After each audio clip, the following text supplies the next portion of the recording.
आदाब नाजरीन, खैर मकदम है आपका जी सलाम में। और आज का मुद्दा लेकर हाजिर हूं मैं सऊद मोहम्मद खालिद। और आज का मुद्दा है डेटा निगरानी पर शुरू हुई सियासी तकरार।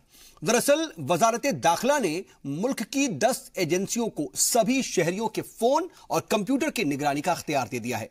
ये 10 एजेंसियां अब किसी भी मुश्तबा के लैपटॉप, मोबाइल या कंप्यूटर समेत दूसरे डिवाइस की जांच कर सकते हैं। फैसले पर मरकजी सरकार की दलील यह है कि यह कदम मुल्क की सिक्योरिटी के लिए उठाया गया, लेकिन सरकार के इस फैसले पर सवाल उठाए जा रहे हैं कि मोदी सरकार हर घर में जासूसी करने की तैयारी कर रही है क्या।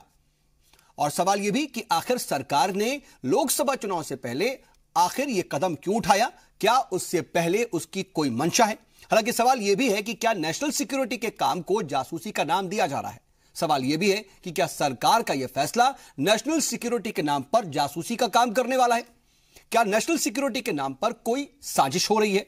नेशनल सिक्योरिटी बड़ी है या फिर राइट टू प्रिवेसी। और सवाल यह भी कि पिछली सरकारें करें तो नेशनल सिक्योरिटी और मौजूदा सरकार करे तो जासूसी। पूरे मौजू पर तफसील से बात करेंगे और बातचीत के लिए हमारे साथ जुड़ेगा खास पैनल। लेकिन सबसे पहले देखिए पूरे मौजू को बयां करती आज की खास रिपोर्ट।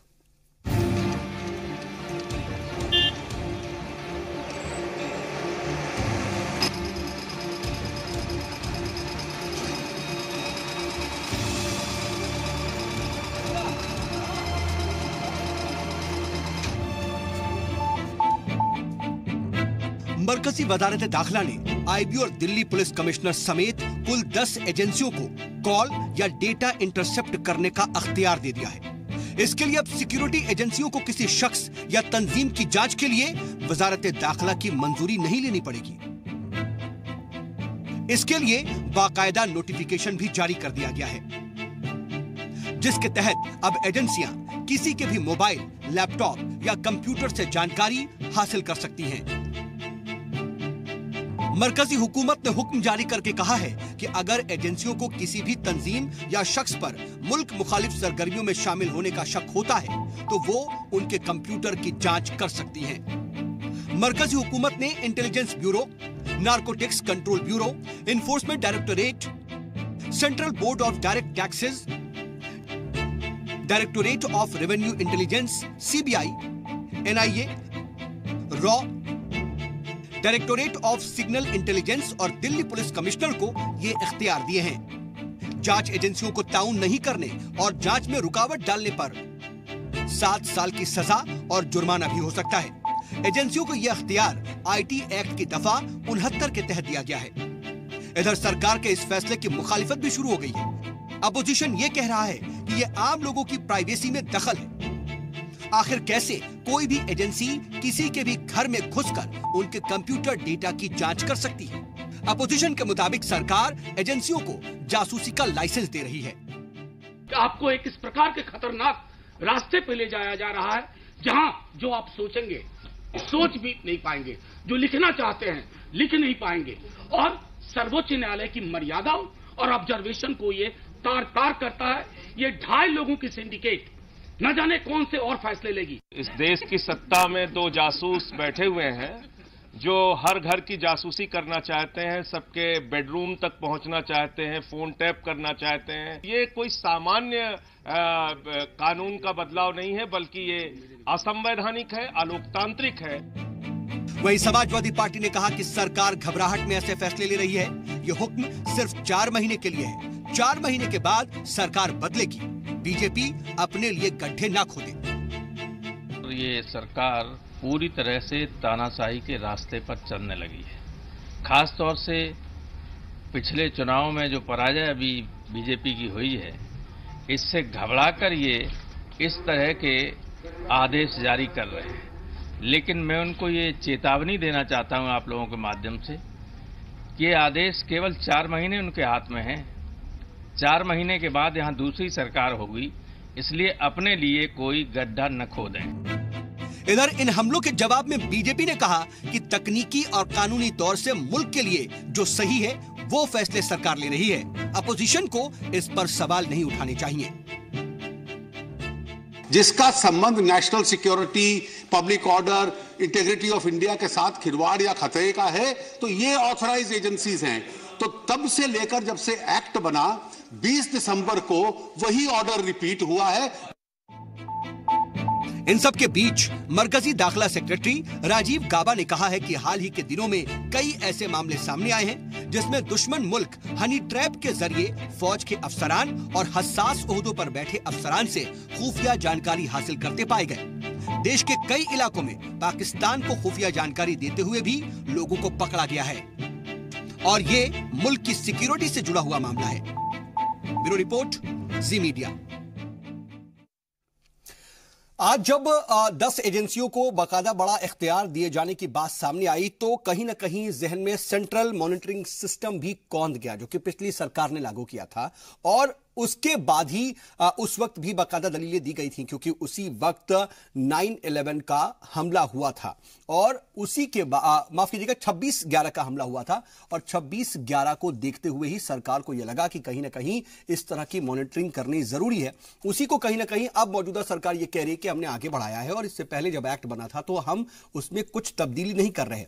लेकिन एक बात यह भी है कि क्या आम इंतखाबात से ऐन पहले किसी वजह से इसे इस तरीके से लागू किया गया, किसी वजह से इन 10 एजेंसियों को ये इख्तियारात दिए गए, किसी वजह से ये फैसला लिया गया, ये तमाम तरह के सवाल है, क्योंकि अपोजिशन ये सवाल खड़े कर रहा है। हम इसी पर बातचीत करेंगे। हमारे साथ बातचीत के लिए खास पैनल जुड़ गया है। अपने मेहमानों से आपका तारुफ करा देते हैं। हमारे साथ इस वक्त 5 खास मेहमान हैं। बीजेपी की तरफ से हमारे साथ बीजेपी की लीडर प्रिया चौधरी जी जुड़ चुकी हैं, तो वहीं कांग्रेस के सीनियर लीडर और बिहार गवर्नमेंट में एक्स मिनिस्टर शकील अंसारी साहब भी हमारे साथ मौजूद हैं।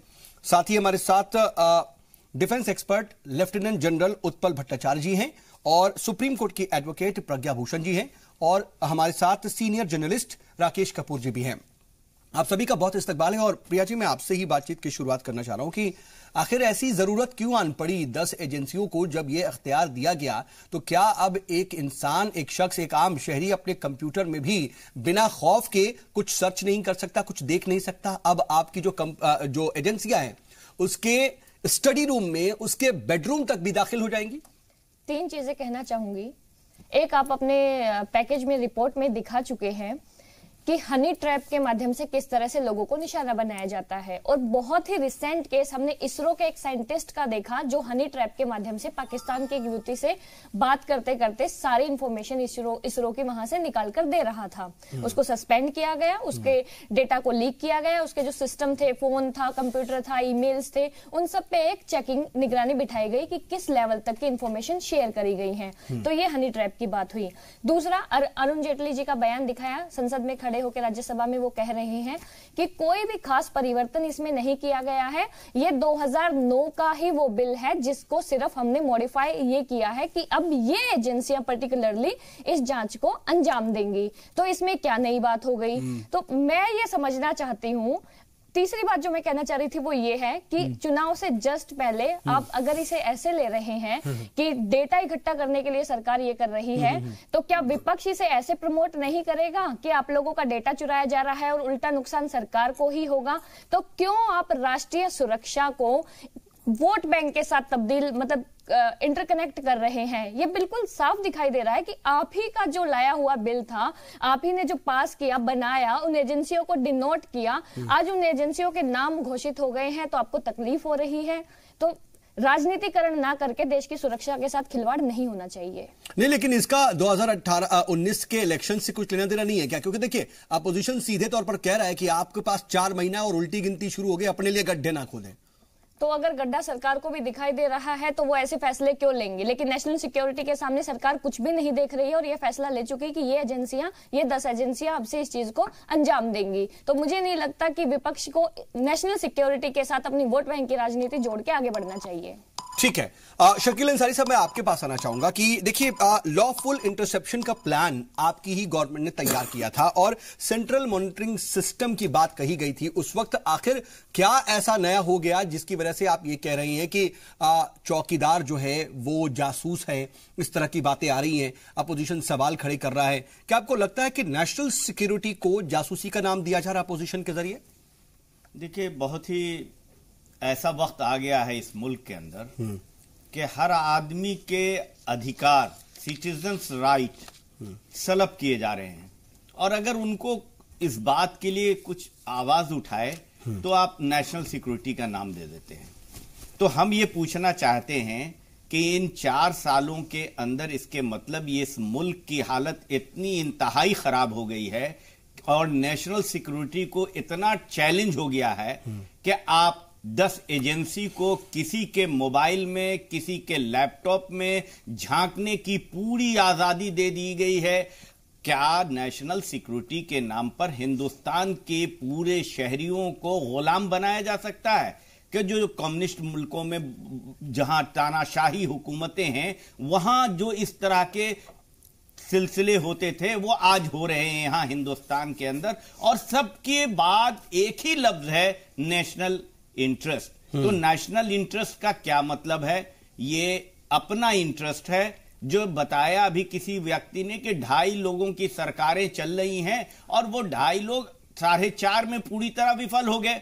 पाकिस्तान के जासूसों को तो पकड़ नहीं सके, एक के बदले 10 सर तो ला नहीं पाए, तो अब अपने ही लोगों की जासूसी करने में लग गए हैं। हम पूछते हैं कि चीन से आप बराबरी के साथ लड़ने के लिए, खड़े होने के लिए योजना तो आप बनाते नहीं हैं। आप दुनिया में अपने मुकाम को हासिल करने के लिए जो हुकूमतें, जो आपने साइंटिफिक तरीके से आगे बढ़ाया इस मुल्क को, क्या दुनिया का एक शक्तिशाली देश बन रहा है, आप डेली अपने ही मुल्क को खतरे की नजर से देख रहे हैं। और उसके लिए कौन शिकार हो रहा है? ये मुल्क का शहरी, सिटीजन को आप शिकार बना रहे हैं। ये एक बहुत बड़ा अलार्मिंग है और ये हिटलरिज्म है और ये एक तानाशाही लाने का एक सिलसिला है जो देश की जनता किसी भी कीमत पर बर्दाश्त नहीं करेगी। चलिए ठीक है, लेकिन प्रज्ञा भूषण जी देखिए, इसमें कहीं ना कहीं देखिए एक सियासत ढूंढी जा रही है। गवर्नमेंट सीधे तौर पर कह रही है कि ये नेशनल सिक्योरिटी का मामला है, लेकिन शकील साहब की बात आपने सुनी और वो भी उनको भी नजरअंदाज करना ठीक नहीं है। लेकिन इसके अगर हम कानूनी पहलू को देखें तो एक तरफ राइट टू प्राइवेसी भी है और एक तरफ अब राइट टू कहीं ना कहीं स्नूपिंग की बात कही जा रही है। तो क्या ऐसा है? देखिए सौद, इसमें 2 चीजें हैं कि जहां नेशनल सिक्योरिटी की बात होगी वहां हम हर पॉलिटिकल पार्टी से एक जिम्मेदाराना बिहेवियर एक्सपेक्ट करेंगे, चाहे वो ऑपोजिशन हो चाहे वो सरकार हो। लेकिन अपोजिशन का भी राइट है और काम है कि अगर कुछ गलत दिखता है तो उसकी आवाज उठाना, और सरकार की ये जिम्मेवारी बनती है कि अगर कोई आवाज आ रही है उसके खिलाफ और अगर कुछ डाउट्स हैं तो उसको क्लैरिफाई किया जाए और उसकी एक प्रॉपर गाइडलाइंस बने। ऑब्वियसली राइट टू प्राइवेसी जो है हमारा कॉन्स्टिट्यूशनल राइट है, जिसे छीनना किसी भी सरकार का के हक में नहीं है और सही भी नहीं है। तो सरकार को अगर कोई ब्लैंकेट ऑर्डर दिया जा रहा है, एजेंसीज के नाम दिए जा रहे हैं और उस एजेंसीज को आउटराइटली आप ब्लैंकेट ऑर्डर दे देंगे कि आप किसी के भी घर में घुस के किसी का भी कंप्यूटर, किसी का भी मोबाइल चेक कर लेंगे, तो इससे देश की जनता में एक अजीब सी इनसिक्योरिटी आने के चांसेस बहुत हाई हैं। और हमारा कॉन्स्टिट्यूशनल राइट, हमारा फंडामेंटल राइट जो है वो इन्फ्रिंज होने का बहुत खतरा है। तो इसमें सरकार को ब्लैंकेट ऑर्डर देने की बजाय अगर इसके खिलाफ आवाज उठ रही है तो एक प्रॉपर गाइडलाइन तैयार करनी चाहिए कि इन पर्टिकुलर केसेस में ही उस तरह की एजेंसीज जो है, एक ब्लैंक नहीं, सीधे नहीं कि आप कुछ भी कर सकते हैं, बिल्कुल खुली छूट नहीं, खुला ऑर्डर नहीं होना चाहिए और उसकी गाइडलाइंस होनी चाहिए। एक पुलिस भी अगर किसी के घर में घुसती है तो होता है कि 6 बजे के बाद महिला ऑफिसर साथ में होनी चाहिए, महिला को 6 बजे के बाद आप नहीं अरेस्ट कर सकते, इस तरह की गाइडलाइंस हैं। तो ये बहुत बड़ा हमारे infringement of right to privacy बन सकता है अगर इसका गलत मिसयूज हुआ, और इसलिए इसकी गाइडलाइंस होना बहुत ही ज्यादा जरूरी है। चलिए, तो ये एक बड़ी बात कि कहीं ना कहीं सरकार को इसका ख्याल रखना चाहिए, और फिर अगर आप कहीं ना कहीं लूप होल देंगे तो अपोजिशन तो सवाल खड़े करेगा ही। लेकिन उत्पल सर, मैं आपके पास आना चाह रहा हूं कि ये जो पूरी एक गहमा गहमी दिख रही है, ठीक है, सियासी बयानबाजियां अपनी तरफ होती हैं, राइट टू प्राइवेसी अपनी जगह पर है, लेकिन जब नेशनल सिक्योरिटी की बात आती है तो आप एक एक्स सर्विसमैन के तौर पर, एक डिफेंस एक्सपर्ट के तौर पर क्या देखते हैं कि क्या इस तरीके से ब्लैंकेट ऑर्डर जो बात कह रही है प्रज्ञा भूषण जी, वो दिया जाना चाहिए था? देखिए, सुरक्षा का एक नाम है इनकन्वीनियंस। आपको असुविधा नहीं किया तो आप सुरक्षित नहीं है, ये याद रखना चाहिए हर वक्त। तो इसका दोनों साइड से पहलू है सर। लेकिन ये भी होता है ना कि इनकन्वीनियंस कितने लेवल तक? नहीं, वही तो बता रहा हूं हम।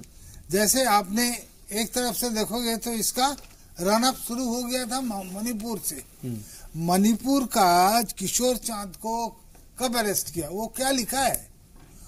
मणिपुर में झांसी का रानी लक्ष्मीबाई का बर्थ एनिवर्सरी हो रहा था उन्होंने लिखा जे झांसी का रानी बर्थ एनिवर्सरी के लिए मणिपुर को इतना बड़ा शोभा करने का क्या जरूरत है। उधर जो चीफ मिनिस्टर है बीरेन्द्र सिंह, बीजेपी बैक्ड, तो ये चीफ मिनिस्टर साहब बीजेपी का बिल्कुल गुलाम हो गए और आरएस हिंदुत्व का गुलाम हो गए।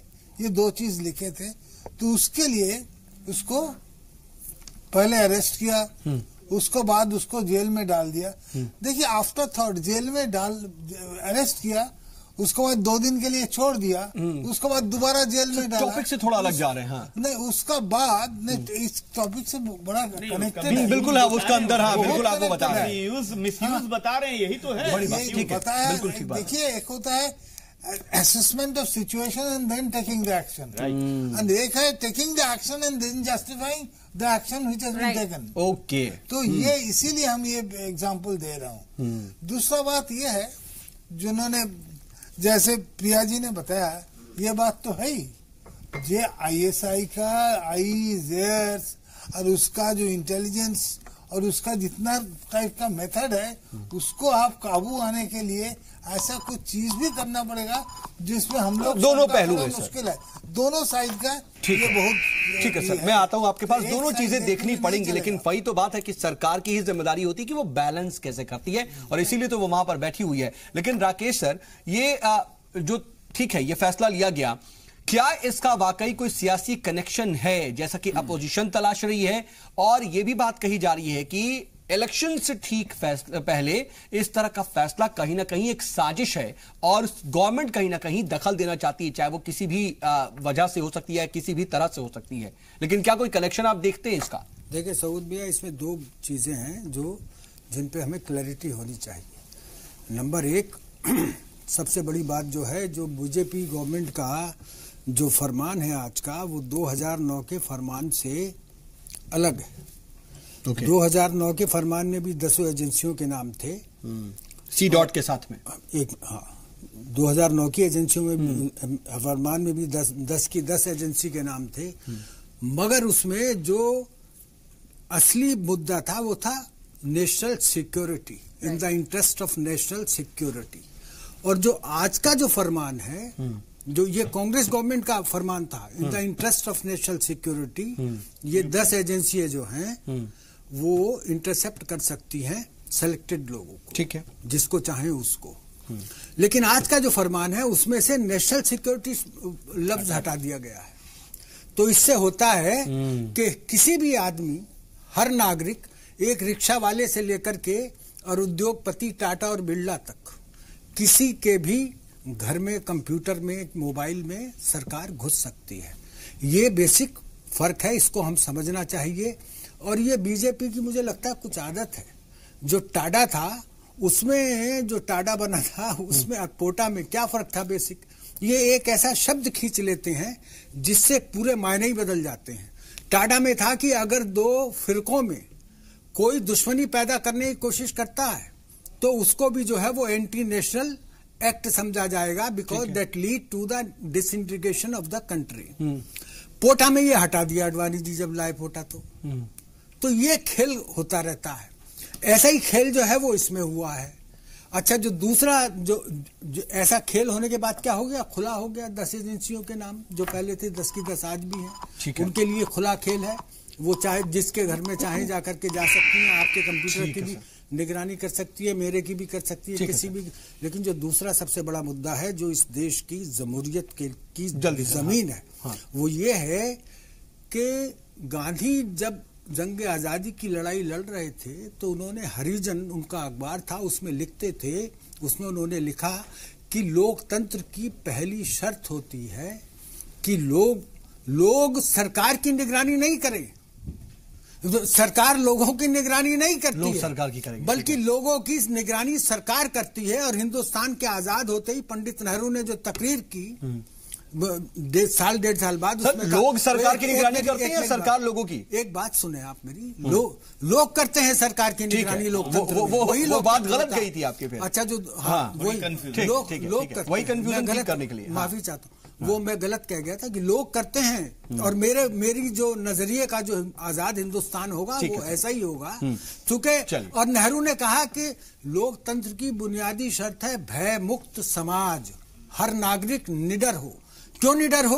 क्योंकि वो निडर होकर के ही वोट डाले। बहुत से पहलू है। मैं प्रिया जी आपसे ही जवाब ले लूंगा बीच में। I don't want any interception because I don't intercept to anybody. ठीक है सर। असल में वक्त भी आपका पूरा जो 2 मिनट का था वो मुकम्मल हो गया, इसलिए हम डिबेट के दूसरे हिस्से में जाएंगे। अब ओपन करेंगे डिबेट। सर मैं आपके पास दोबारा भी आऊंगा, लेकिन प्रिया जी देखिए वही बात है ना कि जब आप काम ही नेशनल सिक्योरिटी का कर रहे हैं तो फिर अपने ऑर्डर से नेशनल सिक्योरिटी का वर्ड ही क्यों हटाया?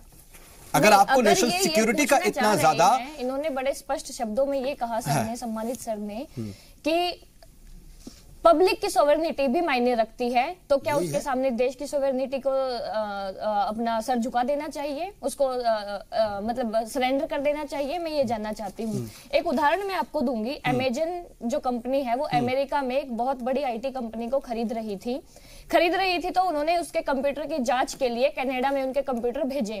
कनाडा में कंप्यूटर भेजने के बाद उन्हें पता चला कि कंप्यूटर पे अननेसेसरीली एक चावल के दाने से भी छोटा एक चिप लगा हुआ है। उस चिप का काम क्या है? बाद में पता चला कि वो चिप चाइना ने लगाया हुआ है और चाइना उनके डेटा में इस तरह से सेंध मार रहा है। तो बहुत टाइम रहते ही उन्हें अपना सारा डेटा सिक्योर करने का टाइम मिल गया कि चाइना किस तरह से घुसपैठ कर रहा है। और आप इस चीज को इंटरनेट पे सर्च कर लीजिएगा, आपको ये मिल जाएगी कि ऐसा हुआ था। तो अगर सिक्योरिटी को लेके इस तरह की बातें की जा रही हैं, और जब आपने एक एग्जांपल दिया कि झांसी की रानी का बर्थ मनाया जा रहा था, आप नेगेटिव चीजों को उठाकर ले आए हैं, लेकिन जो मैंने एग्जांपल दिया कि इसरो के एक साइंटिस्ट को हनी ट्रैप किया जा रहा था, आप उनके बारे में भी तो बात करिए ना। जब आप ये बातें करते हैं कि हाँ कहीं ना कहीं ये चीजें पॉजिटिव भी यूज लेकिन हो रही बात वही हो रही ना प्रिया जी कि बैलेंस आपको बनाना है। एक तरीके से राकेश सर ने ये बात कही कि राकेश सर ने भी ये बात कही, उत्पल सर ने भी ये बात कही कि कहीं ना कहीं आपको ये इंश्योर करना पड़ेगा कि ऐसा ना हो लोगों के अंदर डर। और प्रज्ञा जी भी ये बात करी, राकेश सर, जिन पे इसका कोई प्रभाव नहीं पड़ने वाला है, आम जन के साथ इसे ना जोड़ा जाए। अरुण जेटली के कहने से नहीं, एक मिनट, अरुण जेटली या मोदी के कहने से कुछ नहीं होता है। होता है जो कानून कहता है। इस मुल्क में कानून का राज चलता है, संविधान का शासन चलता है, आदमियों का शासन नहीं चलता है, किसी पॉलिटिकल पार्टी का शासन नहीं चलता है। इस गलतफहमी में मत रहिएगा। सवाल यह है प्रिया जी, आपकी बात ये सही है, ये आपका जो चिंता है वो जायज है, आपकी फिक्र जायज है कि नेशनल सिक्योरिटी का क्या होगा। नेशनल सिक्योरिटी काबिज करने के लिए ही तो ये सारी एजेंसियां हैं। अरे भाई जहां पर तो जिस वक्त आईटी एक्ट 69 पास हो रहा था, उस वक्त भी तो आप लोग आवाज उठा सकते थे, आज भी आवाज उठा सकते हैं। मैं आपको पढ़ के सुनाना चाहूंगी कि वो एक्ट क्या कहता है। मैं बिल्कुल आऊंगा, आप पढ़ के सुनाइएगा और उसको भी हम जरा तफसील से समझेंगे कि आज का जो ऑर्डर है उसमें आखिर ऐसा क्या हो गया जिसकी वजह से ये सवाल खड़े किए जा रहे हैं। प्रिया जी मैं आपके ही पास एक बार फिर से आ जा रहा हूं कि आप देखिए सवाल आपसे पूछे जा रहे हैं, सवाल आप पर उठाया जा रहा है, आपके फैसले पर उठाया जा रहा है, इसलिए जवाब मैं चाहता हूं कि आपका ज्यादा से ज्यादा आ जाए कि आखिर जब आप इतना बड़ा फैसला ले रहे हैं, हमारे पास डिफेंस एक्सपर्ट भी हैं, सुप्रीम कोर्ट के लॉयर भी हैं, वो भी कहीं ना कहीं इसको एक अलग एंगल से देख रहे हैं कि एक ब्लैंकेट ऑर्डर है, खुला। आप क्या एजेंसीज को इतना ज्यादा इख्तियार दे सकते हैं कि आपके भी, मेरे भी और किसी भी शख्स के वो इतना ज्यादा प्राइवेट जो डेटा है उसको भी एक्सेस कर ले? क्या इसकी जिम्मेदारी नहीं है सरकार की कम से कम राइट टू प्राइवेसी भी वो बरकरार रखे, चीजों को बैलेंस करी तरीके से लागू करे? जब आप ये बात करते हैं कि किसी भी व्यक्ति के मोबाइल में और जाके कंप्यूटर में सेंधमारी करी जा सकती है, तो मैं ये पूछना चाहती हूँ किसी भी मतलब कौन रैंडमली किसी को भी उठा के या जिस पे डाउट होगा उसके ऊपर, तो सबसे पहले तो आप यही क्लियर कर लीजिए कि किसके ऊपर डाउट होगा। दूसरा आईटी यही गाइडलाइन की बात तो हो गई ना। अगर कहीं आपने इसरो के साइंटिस्ट की बात कर ली, लेकिन कहीं ना कहीं कुछ इस तरह की एक्टिविटीज पाई जाएं, कुछ इस तरीके के इंटरसेप्ट हो तब, लेकिन अगर यहां पर तो किसी तरह की कोई गाइडलाइन नहीं है, इंटरसेप्शन होता है, कहीं शक होता है, तब भी नहीं होता है। तब भी एजेंसियां आपके डेटा को एक्सेस कर सकती हैं। था और आज 18 में हो गया है, तो मैं ये जानना चाहती हूँ कि उस वक्त जो लोग चुप थे, उस वक्त उनको ये बातें याद क्यों नहीं आ रही थी? और आईटी एक्ट में एक बार जरूर आपको बताना चाहूंगी कि नेशनल सिक्योरिटी के साथ आप बार-बार नेशनल सिक्योरिटी मैं उसी पे आ रही हूँ। आईटी एक्ट 69 सेक्शन 69 क्या कहता है? वेयर द सेंट्रल गवर्नमेंट और स्टेट गवर्नमेंट और एनी ऑफ इट्स ऑफिशियल, सबने पढ़ा हुआ है, कांग्रेस के भी जो specially authorised by the central government और state government as the case may be in this behalf may satisfy that it is necessary or expedient to in the interest of the sovereignty or integrity of India. उसको चला भी रहे हैं कि national 69 article है क्या? तो अब आप लोग खुद से ही मतलब ये पूछ लीजिए कि आप act section 69 of IT act को कोई भी उसके खिलाफ नहीं खड़ा है, ना ही कोई उसे चैलेंज कर रहा है। 2009 से 2018 तक सेक्शन 69 ऑफ आईटी एक्ट को किसी ने चैलेंज नहीं किया।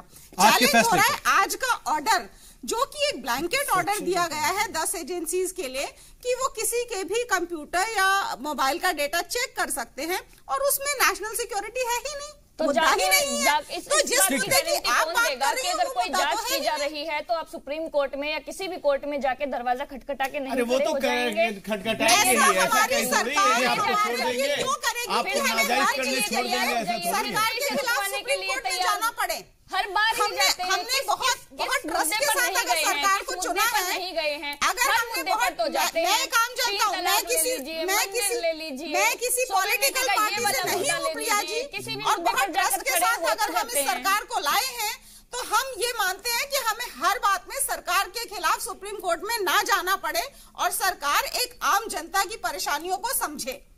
ठीक है उत्पल सर देखिए, आपने एक बात बहुत इंपॉर्टेंट कही थी कि अगर आप सिक्योरिटी की बात करेंगे तो उसका दूसरा नाम इनकन्वीनियंस है, लेकिन मैंने वही पूछा कि कितने हद तक, तो आपने बकायदा एग्जाम्पल भी दिया।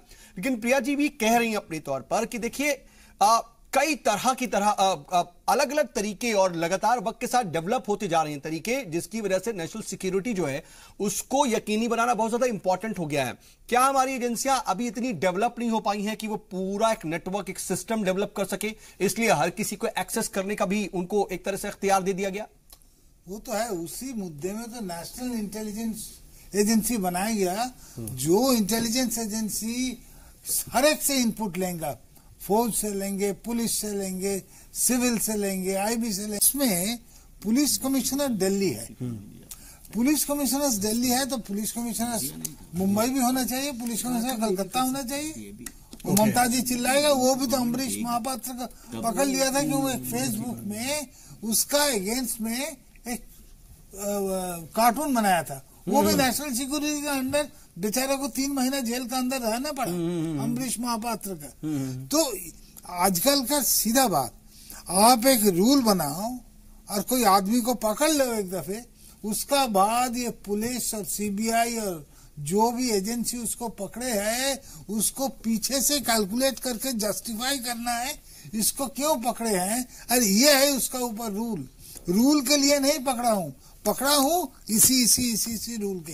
उसका मतलब वही गाइडलाइन वाली बात सर। आप सुबह सो रहे हो, कोई भी आकर आपको दरजा खटखटा के आपको कंप्यूटर का सिर्फ कोडवर्ड मांग के पूरा कंप्यूटर देख लेगा, because it is on interception, it is on constant monitoring and it's on decoding of whatever आपको जितना भी स्टोर किया हुआ है आईफोन में या आईपैड में। तो ये तो जैसे बता रहे थे वरिष्ठ पत्रकार जी ने, ये आपका खुद का तो नींद खराब कर दिया करे को। हम आपको कुछ जोक भेजने मांगता, ठीक है, उसका अंदर कुछ पॉलिटिकल ओवरचीज है, तो हम तो सवाल खड़े उठ रहे हैं, कहीं ना कहीं लूपहोल की बात आ रही है और यहाँ पर एक्सपर्ट्स भी इस चीज को मान रहे हैं। लेकिन शकील साहब, नेशनल सिक्योरिटी का मामला है, ठीक है, ऐवान में इसको लेकर के बातचीत हुई, लेकिन क्या आपको लगता है कि फिर उसके बाद मीडिया में इस तरह की बयानबाजी ठीक है? क्या कहीं ना कहीं जैसा कि प्रिया जी ये कह रही हैं कि इसके अंदर वोट बैंक तलाशने की जो कोशिश हो रही है वो ठीक है? क्या ऐसा हो रहा है? अगर नेशनल सिक्योरिटी का मामला था, आप ऐवान में उसको लेकर के एतराज जताइए, फिर उसके बाद आप सरकार से डायरेक्ट फ्रंट पर बात कीजिए। किसी, अगर आप नहीं मुतमईन हो रहे हैं तो आप किसी बॉडी के साथ उसकी एजेंसी जांच की बात कर सकते हैं। लेकिन इस तरह से मीडिया में बयानबाजी तो कहीं ना कहीं लोगों के अंदर तो और ज्यादा डर ही फैलेगा। नहीं, देखिए ये तो सरकार की जवाबदेही है। ये कोई ऐसा डेमोक्रेसी को खत्म आप करने की बात कर रहे हैं? नहीं, मैं आपकी जिम्मेदारी की बात पूछ रहा हूं। नहीं, ये बहुत जिम्मेदारी का काम है कि मीडिया में आके बाखबर करें हम जनता को कि इस तरह से उनके हुकूक, उनके हक को सलब करने की सरकार कोशिश कर रही है, वो सरकार कोई भी हो। तो ये तो मीडिया की, अब तो कल सबसे पहले तो आपके मीडिया के ये कंप्यूटर खंगाले जाएंगे अगर जरा सा संदेह और शक हो गया। वो आप इंटेलेक्चुअल्स के कंप्यूटर खंदार के उसको जेल भेज रहे हैं, क्योंकि एक आइडियोलॉजी है गरीबी और अमीरी के बीच में लड़ाई, जो नक्सल से जोड़ के जिस तरह से लोगों को किया जा रहा है परेशान। ये कहां है कि नेशनल इंटीग्रेशन, क्या वाकई इसमें नेशनल डर यही है क्या? बात है। अब एक बात और सुन लीजिए, एक मोहल्ले में कहीं चोरी हो जाती है तो पुलिस का क्या काम है? अब तो आज उनको आपने पावर दे दिया है कि हर घर के दरवाजे खटखटा के घुस जाओ उनके घर में। अरे पहले तो पुलिस के पास भी आउटपुट होता है कि इस मोहल्ले में चोर कौन है, ये कौन है, किन से शक हो सकती है, उनको हम अरेस्ट करेंगे या उन पर दबिश करेंगे या उनको हम इन्वेस्टिगेट करेंगे। आज तो आपने जो कानून लाके दिया है, जो कानून को इन्फोर्समेंट करने की बात प्रिया जी इस पर जवाब देना चाह रही है। देंगे प्रिया जी ने जवाब, पहले मैं बोल तो लूं ना। तो प्रिया जी से तो 2 बार आप पूछ चुके हैं, बीजेपी कांग्रेस की लड़ाई नहीं है भाई, ये देश की लड़ाई है। देश की लड़ाई है। क्या करेंगे, जवाब क्या देंगी जब उनका टर्न हो? नहीं, बीजेपी और कांग्रेस की लड़ाई थोड़ी लड़ाई नहीं है, ये देश की। मैं कह रहा हूं आप हिंदुस्तान के अंदर पत्रकारों को क्यों धमकी देने की ये कोशिश है, डराने की कोशिश है इलेक्शन के पहले कि तुम सब सुधर जाओ। एक वॉइस बिगड़े हुए सरकार के खिलाफ एक वॉइस नहीं आनी चाहिए, ये इसका मतलब है। राकेश कपूर जी को डराने की कोशिश है कि सरकार के खिलाफ एक वॉइस नहीं आनी चाहिए। अगर ऐसा है, ये लोग इतना ही डरेंगे तो कम से कम वोट डालने का हक तो नहीं छीना जाएगा। वोट डालने के वक्त में तो कम से कम आने वाले दिन में वो भी छीन लिया जा सकता है। सऊद मियां, सबसे बड़ी बात, मुझे जो अफसोस की बात यह है कि ये भारतीय जनसंघ के रूप में भारतीय जनता पार्टी जो इमरजेंसी के खिलाफ लड़ी, उसकी सरकार ऐसा फरमान जारी कर रही है। बीजेपी के लोग, जनसंघ के लोग, इमरजेंसी में तो ये सब ये था भी नहीं। इमरजेंसी में क्या हुआ था? इमरजेंसी में सिर्फ इतना हुआ था कि इंदिरा गांधी जी ने पुलिस के एक कांस्टेबल के हाथ में डंडा दे दिया था कि जो तू कहे वही कानून, लोगों में डर भर दिया था। तो ये कोई छोटी मोटी बात है?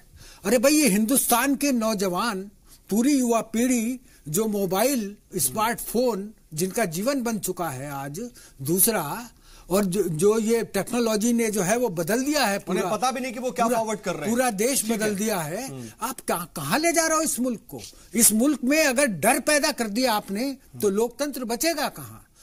लोकतंत्र की पहली शर्त है कि भय मुक्त समाज, डर विहीन होकर के अपनी बात की अभिव्यक्ति, तभी तो लोग। देखिए बात यही है ना कि जितनी दलीलें आ रही हैं वो कहीं ना कहीं ऐसे ही आ रही है कि आखिर सरकार ने क्या बिना आंख बंद किए, मतलब बिना कुछ सोचे समझे आंख बंद की और उसके बाद ये एक गैजेट जारी कर दिया। मैं ये नहीं, मुझे ये 2 तरह का स्टैंडर्ड समझ नहीं आ रहा है। एक तरफ आप कह रहे हो कि लोगों में आपने डर पैदा कर दिया, दूसरी तरफ आप कह रहे हो टेक्नोलॉजी का मिसयूज हो रहा है, ऐसे व्हाट्सएप भेजे जा रहे हैं।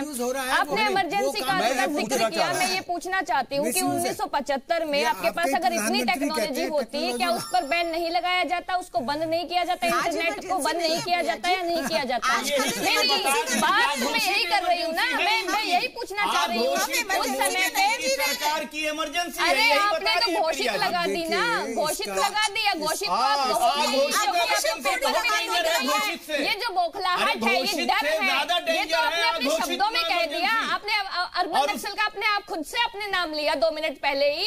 यही तो डर हो रहा है। जब प्रधानमंत्री की शहादत करने के लिए पूरा डेटा जब बाहर आया, कंप्यूटर से ईमेल बाहर आए, तो आपको वो लगता है कि वो झूठ बना के लाए गए हैं। वो डेटा तो कम से कम उसको तो मानिए कि वो सच्चाई थी। यही डर, यही वाला डर सामने आ रहा है।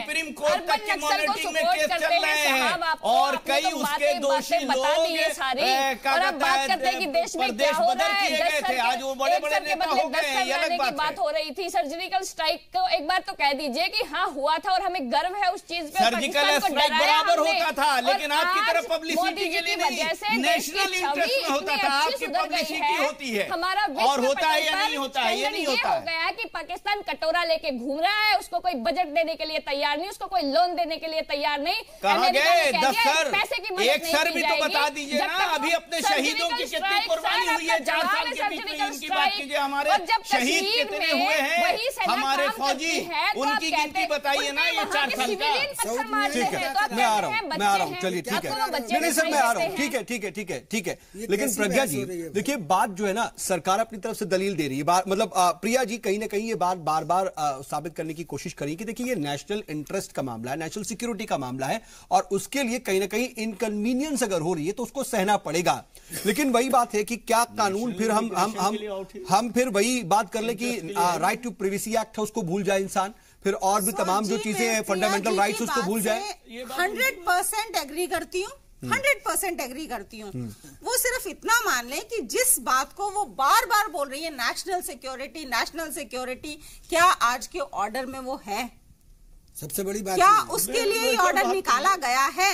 अगर निकाला गया है तो ये वर्ड होना चाहिए, और अगर नहीं है तो प्रिया जी गलती माने कि नहीं है, हम इस ऑर्डर को करेक्ट करेंगे और कल दोबारा से पेश कर देंगे। देखिए, कानून के जानकार आप लोगों ने ऑर्डर पूरी तरह से पढ़ लिया है और शायद एक एक शब्द आप उसका व्याख्या कर रही हैं, तो मुझे एक बार ऑर्डर दिखा दीजिए आप यहीं पे। ऑर्डर दिखाने की क्या बात है? देखिए ऑर्डर ऑनलाइन अगर बोलिए, नहीं मेरे सामने गैजेट है, मेरे सामने मेरे सामने क्या मैं उसको पढ़ दूं? नहीं, क्या मैं पढ़ दूं?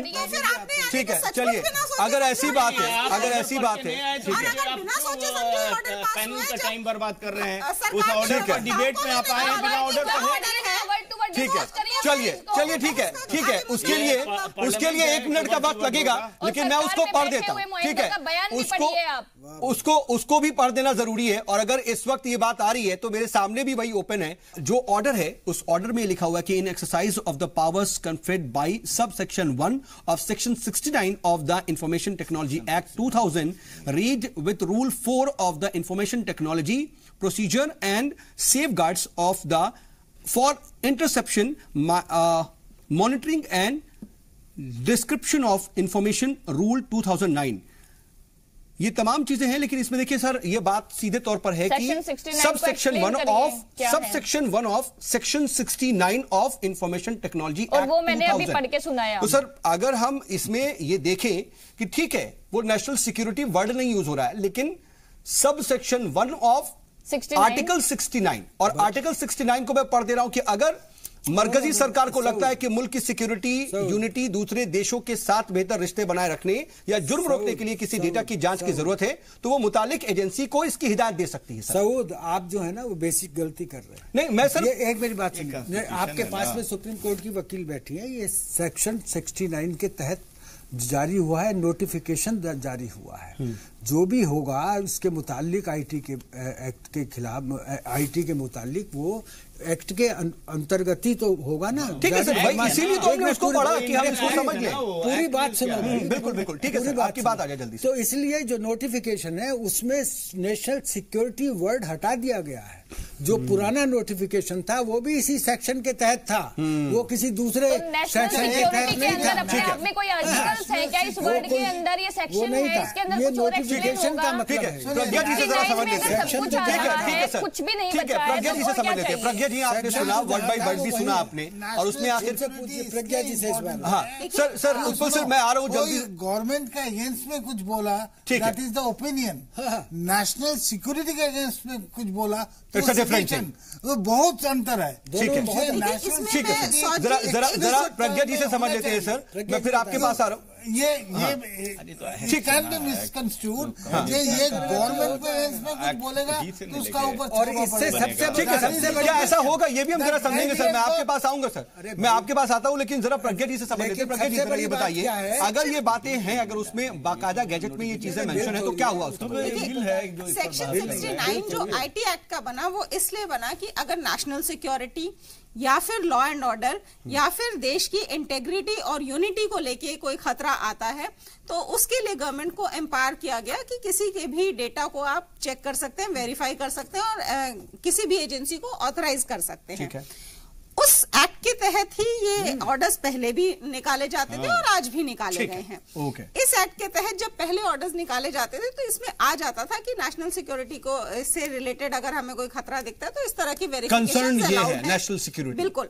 और अब जो आया है under section 69 of IT act he order निकल सकता है, अदरवाइज गवर्नमेंट को एम्पावर ही क्या करेगा ये ऑर्डर निकालने। सर हम और आप समझ रहे हैं सर, आम लोग नहीं समझ रहे हैं ना सर, मौसीकी की तो बात कर रहे हैं हम, नाजरीन के लिए डिबेट कर रहे हैं ना सर, उसको समझाने की कोशिश कर रहे हैं। ऑर्डर निकाला गया बट इसमें आज के ऑर्डर में स्पेसिफाई नहीं किया गया है कि किस किस चीजों के लिए ये एजेंसीज एम्पावर्ड होंगी। तो एजेंसीज में जो बैठे हैं वो लॉयर्स नहीं है, वो लीगल एक्सपर्ट्स नहीं है। जल्दी से सर मैं जवाब लूंगा। सिर्फ ये समझ आया कि हम किसी का भी डेटा चेक कर सकते हैं, वी आर एम्पावर्ड, लेकिन उनके लिए कोई गाइडलाइंस, कोई स्पेसिफिकेशंस आई नहीं। राकेश सर, साउथ में इसमें जो परिवर्तन आया है, जो बदलाव आया है 2009 और अब में, पिछले साल ही सुप्रीम कोर्ट का ऑर्डर आ चुका है कि जो ये निजी जो हमारे हकूक हैं, निजी स्वतंत्रता है, ये फंडामेंटल राइट है, इसको आप एनक्रोच नहीं कर सकते, कोई भी एनक्रोच नहीं कर सकता है। आधार कार्ड को लेकर के भी इसी तरह की बातें हो रही हैं और सर उसके ऊपर फैसला क्लियर कर दिया government. It is a fundamental right. Supreme court ने बीजेपी को जागना चाहिए, इस फरमान को वापस लेना चाहिए। मेरे ख्याल से चीजें अब बहुत ज्यादा क्लियर हो गई होंगी आपको।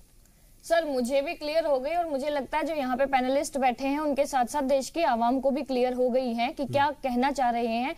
इन लोगों का मकसद है कि इसमें नेशनल सिक्योरिटी आपने नहीं लगाया है, इसीलिए देश की जनता को बरगलाना बहुत आसान है। लेकिन मैं ये कहना चाहती हूँ आईटी एक्ट के 69 में जो 4 पहलू दिए गए हैं, आप उनको जाके एक बार ढंग से रीड करिए। सबसेक्शन 1 की बात हुई है, लेकिन उसके अंदर एक 2 भी है और 1 के तहत पूरा पैराग्राफ दिया गया है।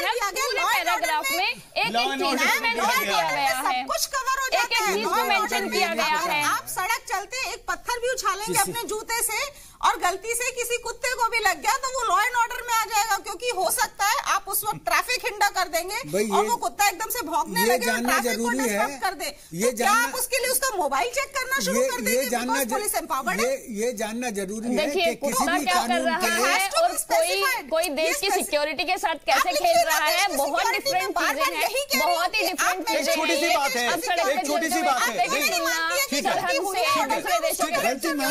प्रिया जी ठीक है, मैं इतनी सी बात नहीं कर रहा, मैं एक छोटी सी बात पूछ लूंगा। ठीक है, ऑर्डर को क्यों नहीं सही ठीक है, मैं प्रिया जी देखिए इसमें दिक्कत क्या है। नेशनल सिक्योरिटी वर्ड अगर डाल दिया जाए, अगर यहां पर एक्सपर्ट्स इस तरह की बात कह रहे हैं कि उससे कहीं ना कहीं एक ऑटोनोमस पावर मिल जा रही है इन एजेंसीज को, अगर हम वो वर्ड स्पेसिफिक डालते हैं, ठीक है, एक एक वर्ड का आपने सिक्योरिटी पिटीशन डाली थी ना, जब रफाल को लेकर के जब चीजें आई थी तो वो टाइपिंग एरर था ना, एक एक वर्ड का क्या मतलब हो जाता है आपको बताने की जरूरत नहीं है। तो अगर इस मामले में भी अगर एक वर्ड कहीं ना कहीं एक बड़ी चीज क्रिएट कर रहा है तो उसको ऐड करने में दिक्कत ही देती रही है, लेकिन अगर उसको करेक्ट कर दे तो ज्यादा बेहतर है ना। मुझे 69 के क्लोज 1 में जो चीजें दिखाई दे रही हैं बहुत ही डीप में दिखाई दे रही हैं और बहुत ही डिटेल्ड दिखाई दे रही हैं, ताकि मुझे नहीं लगता कि कोई इस पे सवाल उठाएगा। अभी बहस आपकी चल रही है, तो अगर विपक्ष ये समझाने में कामयाब हो जाता है कि हमें इसमें ये पॉइंट ऐड कराने हैं तो सरकार का मंच तो खुला है, डिस्कस करिए चीजों को और उसमें मैं अंसारी साहब से इसको समझ लूं, लेकिन उत्पल सर आपके पास मैं बहुत देर से आना चाह रहा था। आप देखिए उसमें एड ऑन भी करना चाह रहे हैं, लेकिन बात देखिए नेशनल सिक्योरिटी की बात हो रही है, फिर वही बात कही जा रही कि नेशनल सिक्योरिटी वर्ड नहीं है। क्या वाकई जब अगर सब सेक्शन 1 दे दिया गया, आर्टिकल 69 दे दिया गया, उसके बाद भी ये जरूरी रह जाता है कि उस वर्ड को भी ऐड किया जाए? देखिए इतना ये संवेदनशील चीज है, इसमें वो दोनों वर्ड एक्सप्लिसिट होना चाहिए। जैसे आपको अब बिल्कुल एक्सप्लिसिट होना चाहिए। क्यों? एक चीज है इसमें कहां ना कहां एक जगह लग रहा है जे मुल्क नहीं सरकार का अगेंस्ट में भी कुछ बोलोगे तो ये 10 शेर तैयार है, तुम्हारा घर में खटखटाएगा, तुम्हारा कंप्यूटर का सारी ये मांगेगा, अदरवाइज आपको 7 साल तक जेल हो सकता है। यही बात है। ठीक है सर, वक्त अब कम है, मैं आखिरी कमेंट के लिए 30 सेकंड के लिए सबके पास आना चाहूंगा और अंसारी साहब आपके पास सबसे पहले आना चाह रहा हूं कि देखिए उन्होंने भी कहा कि आप पर ही सवाल खड़े किए कि आप समझा दीजिए। वक्त बहुत ज्यादा नहीं है, लेकिन क्या आप 30 सेकंड में समझा सकते हैं कि नहीं देखिए आपने जो ऑर्डर निकाला गलत था? देखिए कानून जो हिंदुस्तान का संविधान है ना, कोई भी जो सब एक्ट बनते हैं या इन्फोर्समेंट के लिए जो नोटिफिकेशन होता है वो रेफरेंस होता है। अब उसमें आप किस पॉइंट को आप ले रहे हैं, तो ये नेशनल इंटीग्रेशन के लिए नेशनल जो खतरा है उसको कंट्रोल करने के लिए 9 में आए थे। आज का जो नोटिफिकेशन है ये कोई कानून नया बिल नहीं है या कोई नया ये नहीं ला रहे हैं, संविधान में कोई संशोधन ला रहे हैं, वो सिर्फ नोटिफिकेशन इंपावर्ड कर रहे हैं उन एजेंसीज को, इंपावर कर दिया। हाँ, इंपावर्ड कर रहे हैं। उसकी जरूरत ही नहीं थी। नहीं, उसकी जो जरूरत होगी तो उसको आप बताइएगा ना कि चोर को पकड़ना है कि तुम चोर के नाम पर पूरे मोहल्ले के शहरी को पकड़ के ले आओगे, ये बताना पड़ेगा। अब तो सिर्फ विपक्ष ही नहीं, महागठबंधन संसद में बैठता है, एक हेल्दी डिस्कशन के साथ जो इनको पॉइंट्स डलवाने हैं वो डलवाए जा सकते हैं, मुझे ये लगता है। और जो संसद की प्रोसीडिंग को खराब करने का काम है और दूसरी तरफ अर्बन नक्सल का साथ देने का काम है, वो नहीं होना चाहिए। देश की सुरक्षा के साथ किसी भी तरह का खिलवाड़ वोट बैंक की राजनीति के तहत नहीं होना चाहिए। चलिए ठीक है, लेकिन उत्पल सर ये बात तो है, कहीं ना कहीं डिबेटेबल तो है। ऐसा अगर आज गैजेट जारी हुआ तो पॉइंट छूटा, तभी अपोजिशन सवाल उठा रहा है। नहीं, बिल्कुल ये बिल्कुल क्लियर होना चाहिए। और दूसरा बात ये भी है, थोड़ा इसको रेस्ट्रिक्शंस हम नहीं बोलूंगा, judicial use of iPad, judicial use of your iPhone, ये बहुत जरूरी है। अदरवाइज आप अगर आप जानते भी नहीं हो, आप कुछ जरूरी इंफॉर्मेशन ऐसे ही पास ऑन कर दिया और सब कुछ आपको हैक भी हो सकता है। और एक चीज बता देता हूँ, उसका हैकिंग के लिए आईसीआई का जो एक ब्रांच है वो बहुत बड़ा है, ठीक है, हैकिंग के लिए। ठीक है सर, ठीक है सर, यानी कि खदशा तो है। और राकेश कपूर जी देखिए, इन सब के बीच कहीं ना कहीं प्रिया जी ने अपनी तरफ से मजबूती से तमाम पॉइंट्स रखे, लेकिन क्या वाकई इस पर सियासत नहीं हो रही है? देखिए, सियासत तो हो रही है। बीजेपी को स्वीकार करना चाहिए, मानना चाहिए कि उनसे गलती हो गई है, इस फरमान को वापस लिया जाना चाहिए। अरे भाई सूरज, जरा इस आदमी को जगाओ। अरे भाई पवन, जरा इस आदमी को हिलाओ। ये आदमी जो सोया पड़ा है, जो सच से बेखबर अपने सपनों में खोया पड़ा है, अरे पंछी इसके कानों पर चिल्लाओ।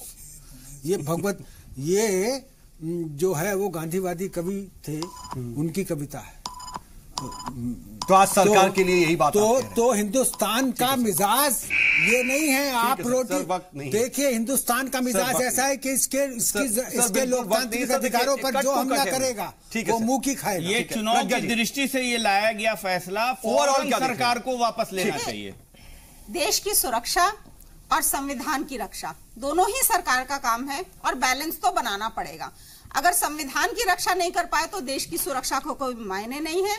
और अगर देश की सुरक्षा जहां आती है तो थोड़ा सा हम लोकतांत्रिक मूल्यों वाले लोगों को भी थोड़ा झुकना पड़ेगा, लेकिन बैलेंस बनाना पड़ेगा, स्पेसिफिक होना पड़ेगा। कोई डंडा लेके हमारे घरों में घुस जाए और हमारी वेरिफिकेशन शुरू कर दे, वो नहीं चलेगा इस लोग। चलिए, आप सभी मेहमान हमारे साथ जुटे और बातचीत में शामिल हो, इसके लिए आपका बहुत बहुत शुक्रिया। कुल मिलाकर के बात यही है कि कहीं ना कहीं बैलेंसिंग जरूरी है, और सरकार कहीं अगर इम्बैलेंसिंग किसी फैसले को लेकर के लगती है तो न सिर्फ मुल्क के अवाम में भी इसको लेकर के खदशे पैदा होते हैं, बल्कि अपोजिशन को भी मौका मिलता है। खुद सरकार को इसके बारे में सोचना चाहिए। आज का मुद्दा में बस इतना ही। एक छोटे से ब्रेक के बाद देखिए